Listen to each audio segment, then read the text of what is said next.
ఈరోజు Anantapuram police training కాలేజ్లో సుమారుగా 394 మంది సబ్ ఇన్స్పెక్టర్స్ ఈరోజు పాసింగ్ అవుట్ పరేడ్కి ఇక్కడికి రావడం జరిగింది.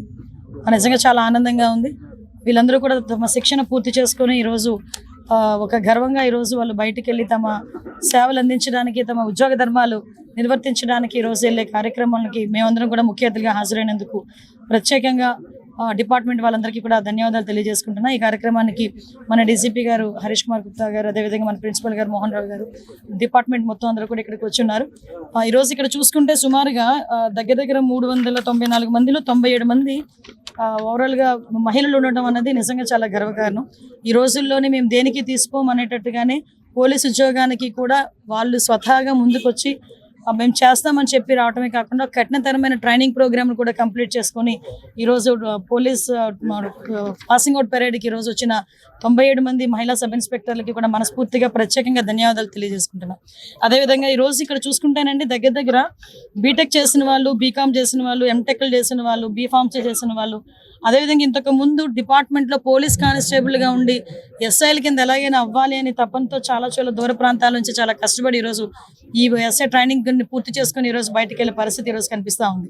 ఈరోజు చాలా మంది పోలీస్ డిపార్ట్మెంట్ వాళ్ళని కూడా ఈరోజు ఎప్పటికెప్పుడు గౌరవ చంద్రబాబు నాయుడు గారి ఆదేశాల మేరకు టెక్నాలజీని బేస్ చేసుకొని విజిబుల్ పోలీస్ కన్నా ఇన్విజిబుల్ పోలీసింగ్తో నేరాలను అరికట్టాలి అని ఒక కృత నిశ్చయంతో ఈరోజు గౌరవ చంద్రబాబు నాయుడు గారు, ముఖ్యమంత్రి వర్యులు, అదేవిధంగా పోలీసు సిబ్బంది అందరం కూడా మేము పనిచేయడం అందరూ కూడా చూస్తున్నారు. దానిలో భాగంగానే సుమారుగా 1,00,000 CCTV కెమెరాలని మేము ఇన్స్టాల్ చేయాలని చెప్పి లక్ష్యంగా పెట్టుకున్నాం. మేము మ్యాక్సిమం ఈ ఏప్రిల్ ఎండింగ్ నాటికి అది పూర్తి చేయగలమన్న నమ్మకం కూడా మాకుంది. ఇంతకు ముందు గవర్నమెంట్లో మీకు తెలుసు సీసీ కెమెరాలు కూడా పనిచేయని పరిస్థితుల్లో, ఈవెందో పోలీస్ స్టేషన్స్లో కూడా సీసీ కెమెరాలు పనిచేయని పొజిషన్స్లో ఉన్నాయి. కానీ ఈరోజు పరిస్థితులు ఎలా ఉన్నాయంటే ప్రతి చోట ఈవెన్ గౌరవ నారా లోకేష్ గారు, విద్యాశాఖ మంత్రి నారా లోకేష్ గారిని కూడా మొన్న మేము డీసీపీ గారు రిక్వెస్ట్ చేసి ప్రతి హాస్టల్లో కూడా, ఉమెన్ హాస్టల్స్లో కూడా, గర్ల్స్ హాస్టల్ దగ్గర కూడా సీసీ కెమెరాలు ఏర్పాటు చేయమని చెప్పడం జరిగింది. ఈవెన్ అన్ని డిపార్ట్మెంట్స్లో ఉన్న మంత్రులందరికీ కూడా మేము ఇన్ఫార్మ్ చేయడం జరిగింది. హాస్పిటల్స్ దగ్గర నుంచి ప్రతి చోట కూడా సీసీ కెమెరాస్ ఉండాలి. ఎక్కడ ఏమి జరిగినా కూడా ఇమీడియట్గా దానికి రెస్పాండ్ అయ్యే పరిస్థితి కనిపించాలి అని.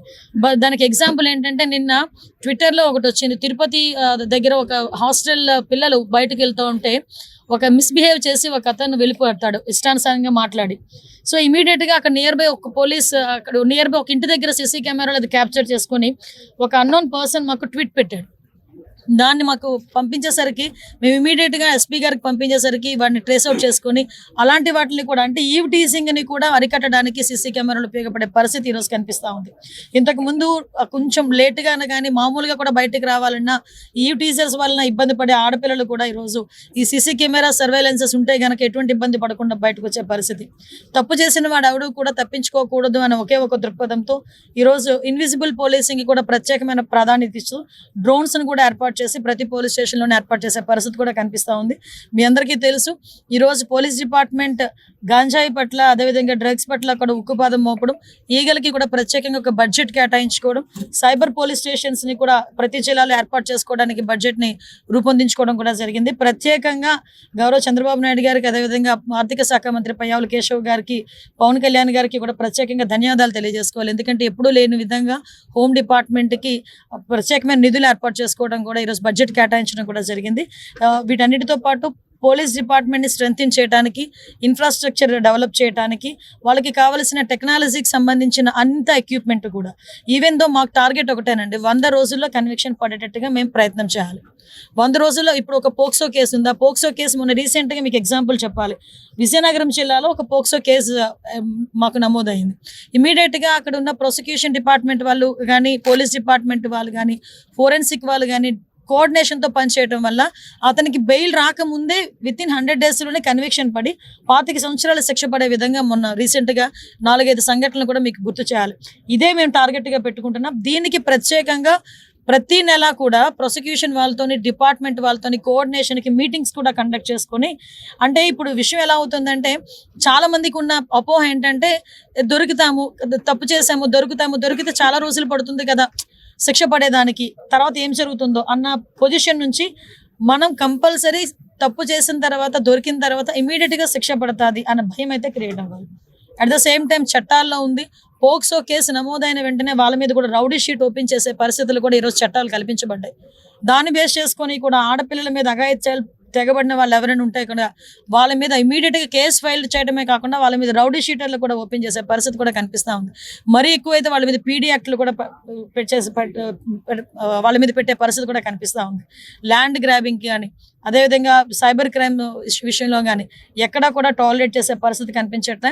దయచేసి ప్రజలందరూ కూడా మాకు కూడా సహకరించాలని మీడియా మిత్రుల ద్వారా కూడా తెలియజేసుకుంటున్నారు. మేడం, రాష్ట్రంలో అంతర్యుద్ధం రాబోతుందని నిన్న అంటే ఆయనకి ఎలా తెలిసింది, ఆయన ఇంటెలిజెన్స్ ఎలా పనిచేస్తుందో తెలియట్లేదు. కానీ ఆయన ఇంటెలిజెన్స్ ముందు వైఎస్ఆర్సీపీలో జరగబోయే అంతర్యుద్ధాల గురించి మాట్లాడుకోమనండి. ఆ అంతర్యుద్ధాల గురించి మాట్లాడుకుంటే తర్వాత మా అంతర్యుద్ధాల గురించి తర్వాత అతను మాట్లాడవచ్చు. కానీ ఒకటి మాత్రం క్లియర్గా చెప్తున్నానండి, నాకు నోరు ఉంది కదా నోటికి వచ్చినట్టు మాట్లాడేస్తాను అని అనుకోవడానికి ఇంతకు ముందు గవర్నమెంట్ కాదు, ప్రజల్ని రెచ్చగొట్టే విధంగా మాట్లాడడం కానీ సమాజంలోని ఇబ్బందులు పడే విధంగా సమాజంలో ప్రజలు కూడా ఇబ్బంది పడే విధంగా కనుక మాట్లాడే పరిస్థితి ఉంటే కనుక వాళ్ళ మీద ఎట్టి పరిస్థితి చట్టపరమైన చర్యలు తీసుకోవడానికి ఎక్కడా కూడా బ్యాక్ స్టెప్ వేసే పరిస్థితి అయితే ఉండదు. ఒకటి మాత్రం చాలా క్లియర్గా గుర్తుంచుకోవాలి, ఇది మీ గవర్నమెంట్ కాదు. నోటికి వచ్చినట్టు బూతులు మాట్లాడతాము, నోటికి వచ్చినట్టు ఏది మాట్లాడినా చెల్లుబాటు అయిపోతుంది, మమ్మల్ని ఎవడ ఏమి చేయలేడు అనుకునే గవర్నమెంట్ కాదు. ఇది ఎన్డీఏ గవర్నమెంట్. ఎన్డీఏ గవర్నమెంట్లో తప్పు చేసిన వాడు ఎవడైనా కూడా శిక్ష ఒకలాగే ఉంటుంది. నువ్వు నోటికి వచ్చినట్టు రెచ్చగొట్టే విధంగా మాట్లాడతాము, దానికి మాకు సంబంధం లేదు, మీరు మమ్మల్ని ఏమి చేయలేరంటే కనుక ఊరుకునే ప్రసక్తి అయితే ఉండదు. లీగల్గా అడ్వైస్ తీసుకుంటాము, డెఫినెట్గా చట్టపరమైన చర్యలు అయితే తీసుకుంటాం. అంటే దాని గురించేనే రీసెంట్గా గౌరవ చంద్రబాబు నాయుడు గారితో ఒక మీటింగ్ కూడా ఏర్పాటు చేసుకోవడం జరిగిందండి. పీపీలు ఏపీపీలు మొత్తం అన్ని కూడా మేము అన్ని ఫిల్ చేసుకోవటం ఒక ఎత్తు అయితే, ఈ ప్రాసిక్యూషన్కి సంబంధించి ఎవిడెన్స్ సబ్మిట్ చేయడంలో ఫోరెన్సిక్ డిపార్ట్మెంట్ కూడా లేట్ చేయకుండా వితిన్ 5 daysలోనే ఫోరెన్సిక్ రిపోర్ట్ ఇవ్వడానికి కానీ డాక్టర్స్ దగ్గర నుంచి ఓన్ సర్టిఫికేట్స్ రావడం కానీ ఇవన్నీ కూడా మేము టార్గెట్ పెట్టుకున్నాం. ఈరోజు 100 రోజుల్లో కన్విక్షన్ పడాలి అని మేము టార్గెట్ పెట్టుకున్నాం. ఆ టార్గెట్ ఫుల్ఫిల్ అవ్వడానికి మా ఇన్ఫ్రాస్ట్రక్చర్ మేము డెవలప్ చేసుకుంటున్నాం. At the same time legal టీమ్ని కూడా మేము కొంచెం స్ట్రెంథెన్ చేసుకునే పరిస్థితులు మేము ఈరోజు ఉన్నాం. అంటే స్క్రిప్ట్ ఎవరిది చదివినా శిక్ష అయితే అతనికే కదా పడుతుంది. అనుభవించే రాజు ఆయనే కదా, అది వేరే కదా. అది ఏదైనా చదవచ్చు, కానీ అనుభవించే రాజు ఆయనే కదా అవుతున్నాడు. ఓకేనండి, నేను ఒకటి అడుగుతున్నానండి మిమ్మల్ని, డైరెక్ట్ క్వశ్చన్. పోసాని మాటల్ని టాలరేట్ చేసి అయ్యో పాపం అనుకునే ఒక్క మనిషిని తీసుకురండి, మేము ఆలోచిస్తాం ఒకసారి మాట్లాడడానికి. పోసాని మాటలు ఇష్టానుసారంగా మాట్లాడిన తర్వాత సభ్య సమాజం తలదించుకునే విధంగా సాధారణంగా అనకూడదు కానీ ఇల్లిటరేట్స్ కూడా అలాంటి మాటలు మాట్లాడుకోరు. సో అవతల వాళ్ళకి మనోభావాలు దెబ్బతిన్నాయి, వాళ్ళ ఆత్మగౌరవాలు దెబ్బతిన్నాయి. పోలీస్ కేసు పెట్టారు, యాజ్ పర్ లా మేము వెళ్ళాం. ఇందులోని టార్గెటెడ్ ఏముంది? వాళ్ళు ఏం మాట్లాడలేదా? వాళ్ళు అటువంటి కామెంట్స్ చేయలేదా? మరి ఇంతకు ముందు మా మీద కేసులు పెట్టిన కేసులని ఎప్పుడు అండి? చంద్రబాబు నాయుడు గారికి మీద కేసు పెట్టారు కదా, అది ఎప్పుడు? అది 53 రోజులు తైల్లో పెట్టారు చంద్రబాబు నాయుడు గారిని తీసుకెళ్ళి ఆ రోజు. అంటే ఒకటి ఎప్పుడు కాదు, మాకు మాకు కేసు వచ్చింది, మేము యాక్షన్ తీసుకోవాలి, డెఫినెట్గా తీసుకుంటాం. మేము కూడా అంటే విషయం ఏంటంటే ప్రభుత్వాన్ని కూల్చే కుట్ర చేయబోతున్నారు అనేది కంప్లైంట్ కూడా అంటే అదేనండి, ఇందాక మీకు చెప్పాను, ఏది పడితే అది మాట్లాడడానికి అవ్వదండి. డెఫినెట్గా నీకైతే వాక్ స్వతంత్రం ప్రజాస్వామ్యంలో అంబేద్కర్ గారు ఇచ్చారు, కానీ ఎలా పడితే అలా మాట్లాడమని ప్రజాస్వామ్యంలోని కూడా రాజ్యాంగంలో కూడా లేదు. అంటే అవతల వాళ్ళని రెచ్చగొట్టే విధంగా మాట్లాడడం కానీ, ప్రభుత్వాలని రెచ్చగొట్టే విధంగా మాట్లాడడం కానీ, ప్రజలను రెచ్చగొట్టే విధంగా మాట్లాడే పరిస్థితులు ఉంటే కనుక కంపల్సరీ చట్టపరమైన చర్యలు తీసుకుంటాం. రెడ్ బుక్ పరంగా మేము వెళ్ళాలి అనుకుంటే ఈరోజు వైఎస్ఆర్సీపీ నాయకులు ఎవరు రోడ్ల మీద తిరగరండి.